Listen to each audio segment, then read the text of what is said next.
Baik, perkenalkan nama saya Sema Krisda Selautan, dan firman Tuhan yang menjadi ayat renungan untuk khotbah saya hari ini adalah Yohanes pasal 3 ayat yang pertama hingga ayat yang ke-21.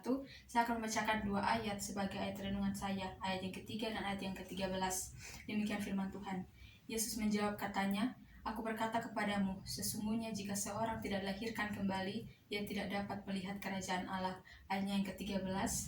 Tidak ada seorang pun yang telah naik ke sorga selain daripada Dia yang telah turun dari sorga, yaitu Anak Manusia. Tema renungan yang saya pilih adalah dengan Yesus ada keselamatan. Sekali lagi, dengan Yesus ada keselamatan.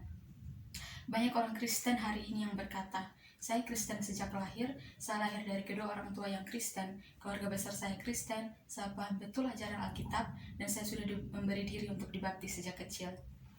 Mengapa saya perlu bertobat dan dilahirkan kembali?" Banyak kali kita mendengar orang-orang Kristen berkata demikian.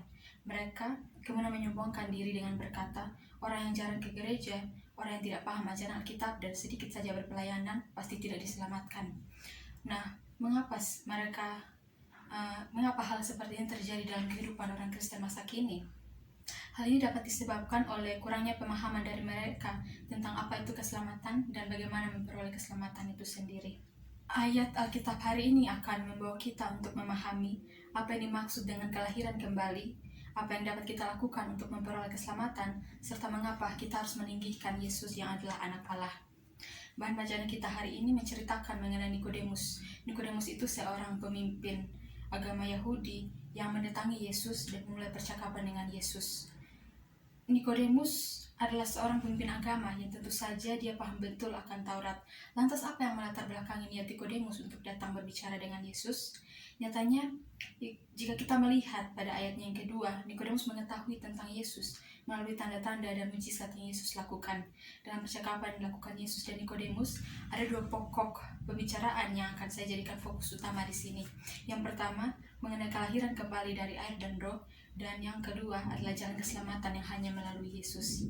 Yang pertama mengenai kelahiran kembali dari air dan roh. Jika kita melihat Nikodemus yang adalah pemimpin agama Yahudi, yang dalam pandangan masyarakat saat itu tentu saja dia paham akan ajaran Alkitab, tentu saja dia paham akan ajaran Taurat, dan kemudian ia juga adalah orang yang benar. Tentu saja Nikodemus memiliki keselamatan. Tapi mengapa Yesus meminta Nikodemus untuk dilahirkan kembali? Nyatanya, Nikodemus hanya paham betul ajaran Taurat, namun dia tidak percaya dan mengenal Yesus yang adalah keselamatan itu sendiri. Pada ayat yang ke-5 dan ke-6 Yesus berkata, "Jika seseorang tidak dilahirkan kembali dari air dan roh, ia tidak dapat masuk ke dalam kerajaan Allah. Apa yang dilahirkan dari daging adalah daging, dan apa yang dilahirkan dari roh adalah roh." Yesus secara tidak langsung di sini mengkritik Nikodemus sebagai seorang pemimpin agama yang paham agama, namun ia tidak mengenal keselamatan itu sendiri. Nikodemus diminta oleh Yesus untuk dilahirkan kembali. Jika kita melihat dalam kamus teologi, kelahiran kembali itu berasal dari bahasa Yunani anagenesis, yang berarti lahir kembali atau lahir dari atas. Sehingga kata lahir kembali dapat kita artikan sebagai lahir dari atas, lahir dari Allah, dan terutama dari Roh Kudus. Jika kita melihat dalam konteks Injil Yohanes pasal yang ketiga, ayatnya yang ketiga, Yesus menjelaskan atau mengatakan kepada Nikodemus bahwa untuk melihat dan masuk ke dalam kerajaan Allah, ia harus mengalami kelahiran kembali, yakni dari atas yang dikerjakan oleh Allah sendiri dan oleh Roh Kudus. Maka kita dapat pahami bahwa kelahiran kembali yang dimaksud bukan berarti kelahiran kembali secara lahiriah, melainkan yang terjadi pada seseorang setelah ia mengenal Allah dan ia dibaharui. Yang kedua, mengenai keselamatan yang hanya dalam Yesus. Atribut agama yang kita punya saat ini tidak menjamin keselamatan kita. Pada ayat yang ke-13 dikatakan, "Tidak seorang pun yang telah naik ke sorga selain daripada Dia yang telah turun dari sorga, yaitu Anak Manusia." Anak Manusia yang dimaksud di sini adalah Yesus. Seorang yang beragama, yang paham betul ajaran agama, ya saja dia belum tentu diselamatkan, tidak menjamin keselamatannya. Keselamatan yang Allah kerjakan melalui Yesus Kristus dan diberikan kepada kita secara cuma-cuma atau secara gratis, perlu kita terima dan pelihara juga. Tidak ada usaha atau perbuatan baik dari kita yang kemudian membuat kita memperoleh keselamatan itu.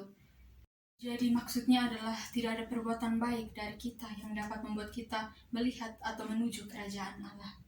Keselamatan adalah anugerah Allah semata bagi manusia, dan melalui Kristuslah keselamatan itu diperoleh. Jika kita melihat ayat yang ke-16, Allah yang Maha Pengasih mengaruniakan bagi kita anaknya yang tunggal, agar siapa yang percaya kepadanya tidak binasa atau dihukum, melainkan beroleh keselamatan atau beroleh hidup yang kekal. Allah mengutus anaknya ke dalam dunia bukan untuk menghukum kita, melainkan untuk membawa keselamatan bagi kita. Keselamatan hanya kita peroleh jika kita mau dilahirkan kembali dari air dan roh, yang berarti kita mau untuk membaharui hidup kita dari kehidupan lama kita yang penuh dengan dosa kepada kehidupan baru bersama Yesus. Ada sebuah kisah mengenai seorang ibu yang ingin memberikan permen kepada 3 orang anak pengamen di lampu merah. Saat itu sang ibu memiliki permen, kemudian dia berkata kepada 3 orang anak itu, "Siapa yang ingin permen ini, silahkan datang dan ambillah."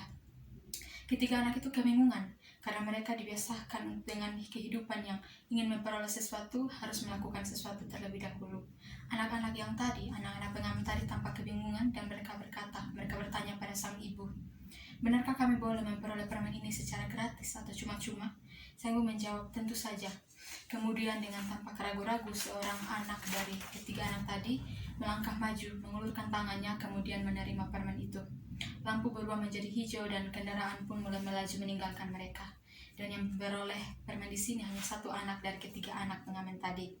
Lewat ilustrasi atau cerita tadi, kita dapat belajar bahwa keselamatan yang Allah berikan melalui Yesus kepada kita sama halnya dengan permen yang diberikan sang ibu kepada anak-anak tadi. Keselamatan itu cuma-cuma dan perlu tindakan dari kita. Hanya perlu tindakan dari kita untuk menerimanya. Salah satu anak tadi yang memperoleh permen itu, ia percaya dan bertindak, kemudian menerima permen itu secara cuma-cuma. Perlu kita ketahui juga, permen yang diberikan tadi tidak diperoleh sang ibu secara gratis.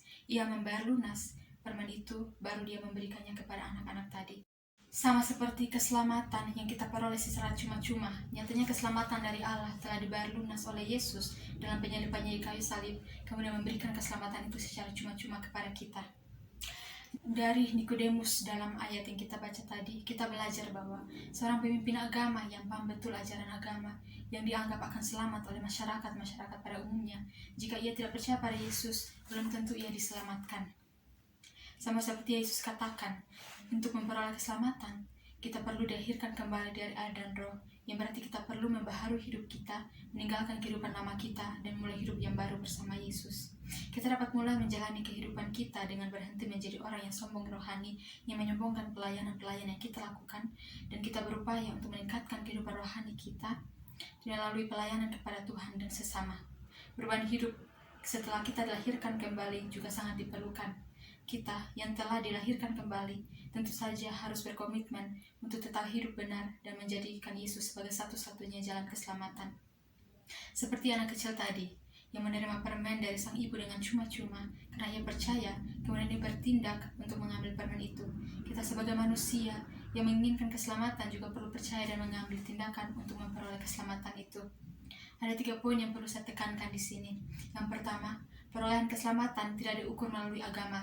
Identitas agama kita, bagaimana kita paham betul ajaran agama, tidak menjamin keselamatan kita. Yang kedua, keselamatan yang kita peroleh berasal dari Dia yang telah turun dari sorga dan mengorbankan dirinya di salib untuk kita. Dan yang ketiga, kita belajar dari kisah tadi mengenai sang ibu dan 3 orang anak itu.